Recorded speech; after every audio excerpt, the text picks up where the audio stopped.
Hello students, आज हम करेंगे explanation of the poem my mother at 66 which was written by Kamala Das. तो कमला दास ने इस पोएम में मदर डॉटर रिलेशनशिप को दिखाया है और बताया है कि लाइफ जो है that is a continuous process और death is the ultimate reality. तो let us read the poem. Driving from my parents home to Cochin last Friday morning, I saw my mother besides me. Doors open mouth, her face ashen like that of a corpse, and realized with pain that she was as old as she looked. But soon put that thought away and looked out at young trees sprinting, the merry children spilling out of their homes. But after the airport's security check, standing a few yards away, I looked again at her, wan pale as winter as the late winter's moon, and felt that old familiar ache, my childhood's fear. But all I said was, "See you soon, Amma." And all I did was smile and smile and smile. तो ये है poem जो कमला दास ने लिखी है। अगर हम इसकी एक्सप्लेनेशन देखें स्टैंजा 1 की, तो इन stanza 1 the poet talks about the last Friday morning. वो बता रही हैं कि वो अपनी मदर के साथ ड्राइविंग कर रही हैं और वो कोचीन की तरफ जा रही हैं। उनकी माँ उनके साथ बैठी हैं।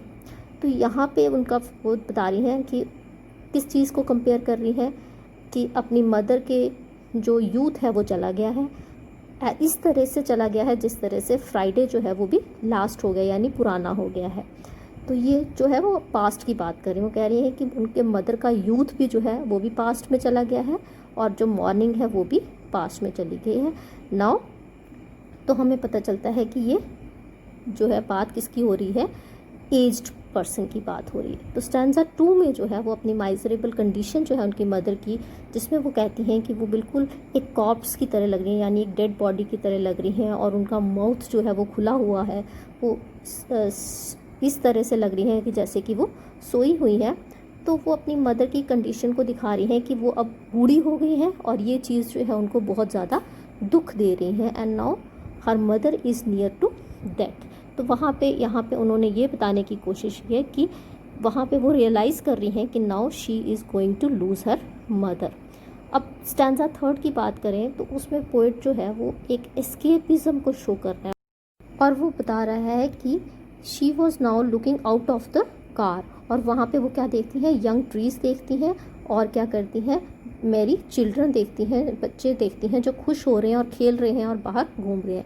तो यहाँ पोइट ने क्या किया, जक्स्टा पोजिशन किया है, यानी कि ऑपोजिट शो किया है ओल्ड एज को और यंग एज को। स्टैंजा 2 में जो है वो ओल्ड एज को डिस्क्राइब किया है और स्टैंजा 3 में जो है वो उन्होंने यंग एज को डिफाइन किया है, डिस्क्राइब किया है, और उसके लिए बहुत सारे सिंबल्स जो है वो यूज़ किए हैं to show the vital symbols and to show the happiness and vigour which is the feature of a youth और अ यंग लाइफ। अगर 4th स्टैंजा की बात करें तो पोइट यहाँ पे बता रहा है कि वो अपने मदर के साथ एयरपोर्ट पे पहुँच गया है और वहाँ पे क्या है, पोइट जो है कमला दास वो कह रही हैं कि उन्होंने अपनी मदर को जो है फिर से जब वो देखती हैं तो उन्होंने उनको लगता है कि उनकी मदर जो है वो बहुत ही ज़्यादा वीक हैं, और यहाँ पे उन्होंने सिमली का यूज़ किया है और अपनी मदर को किसके साथ कंपेयर किया है, विंटर, लेट विंटर्स मून। जिस तरह विंटर का जो मून है उसमें शाइन नहीं होती, लाइफ नहीं होती, उसी तरह उनकी मदर जो है उनके फेस में भी कोई भी शाइन या कोई भी हैप्पीनेस जो है वो नहीं दिख रही है। तो यहाँ पे पोइट क्या कर रही हैं, वो बता रही हैं कि चाइल्डहुड में, बचपन में भी उनको अपनी माँ को खोने का जिस तरीके का डर था, यहाँ पे भी वो फीलिंग जो है वो सेम होती है, और फीलिंग्स जो है वो चेंज नहीं होती है, चाहे बच्चा छोटा हो या बड़ा, या फिर बच्चे जो है वो बड़े हो जाएं। तो मदर का जो लॉस है that is irreparable loss in the life. तो पोइट कह रहा है 5th स्टैंजा में पोइट ने बोला है कि लाइफ जो है that is full of irony. वो उनको पता है कि वो अपनी माँ से कभी नहीं मिल पाएंगी, लेकिन फिर भी उन्होंने वर्ड्स यूज़ किए हैं, सी यू सून, यानी कि फिर से मिलेंगे, जबकि उनको पता है कि वो अपनी माँ से नहीं मिल सकती हैं।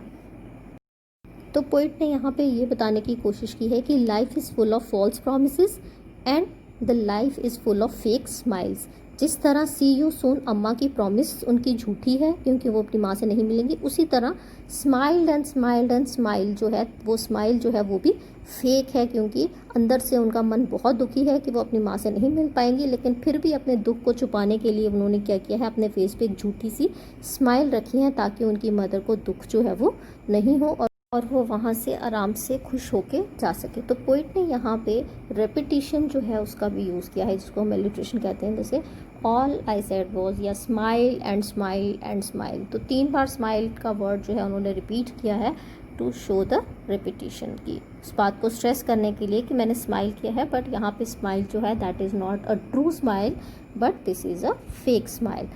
तो अगर हम इस पोइम को देखें तो यहाँ पे बहुत सारे लिटरेरी डिवाइसेस जो है वो पोइट ने यूज़ किए हैं।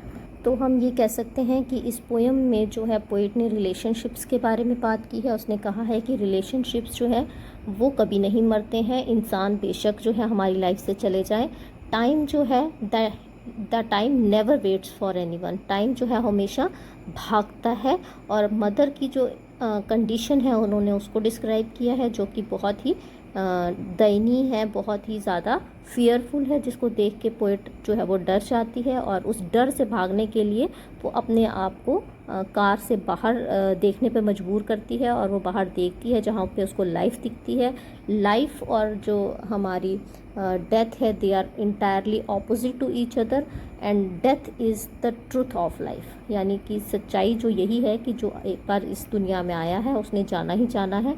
और रिलेशनशिप्स जो है वो हमेशा जो है वो डेथ से जो है अफेक्ट होते हैं और अपनों को खोने का जो डर होता है वो हमेशा एक हमारे सबकॉन्शियस माइंड में रहता है।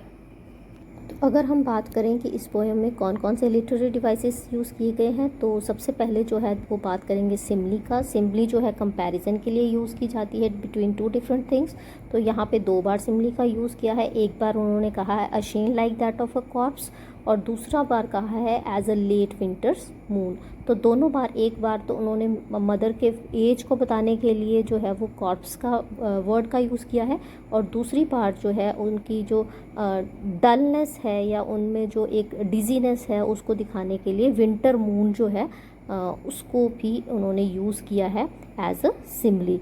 तो यानी कि जो मदर की ओल्ड एज है उसमें अब वो ब्राइटनेस नहीं है जैसी कि एक मून में होती है, इसलिए मून जो है वो भी ऐसा लग रहा है जैसे कि विंटर का मून है जिस पे कोई शाइन नहीं है। दूसरा उन्होंने पर्सोनिफिकेशन की है जिसमें उन्होंने ट्रीज़ को जो है in the form of persons बताया है और वो भाग रहे हैं लाइक उसके साइड पे।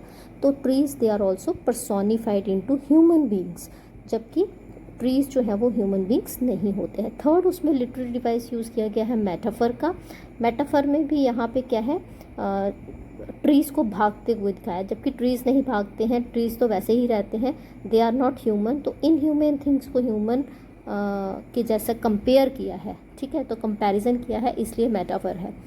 तो फोर्थ जो डिवाइस यूज़ किया है दैट इज़ जक्स्टापोजिशन। जक्स्टापोजिशन में हम क्या करते हैं, कॉन्ट्रास्ट जो और कॉन्ट्राडिक्टरी स्टेटमेंट्स जो होती हैं उनको दिखाते हैं। तो सेकंड स्टैंजा और थर्ड स्टैंजा में जो है इमेजेस जो है मदर की वो ओल्ड एज में भी दिखाई हैं और थर्ड स्टैंजा जो है वो इसको सिग्निफाई करता है यंग एज में, क्योंकि उसमें जो वर्ड्स यूज़ किए हैं वो सारे जो हैं that show the youthfulness, brightness, valour, है ना, ये सारी चीज़ें जो है दिखाई हैं।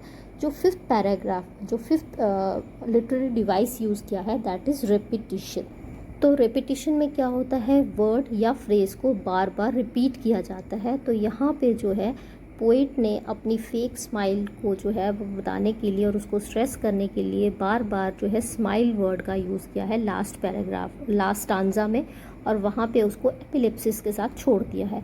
तो यानी कि रेपिटिशन जो है वो यूज़ की गई है to show her feeling which she is now subduing, यानी उसको छुपा रही है और अपनी मदर से वो फीलिंग छुपाने की वजह क्या है कि वो उनको दुखी नहीं करना चाहती है।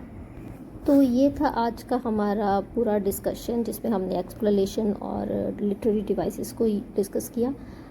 अब हम करेंगे टेक्सचुअल क्वेश्चंस। तब तक आप please stay safe at your homes, always be happy and take care.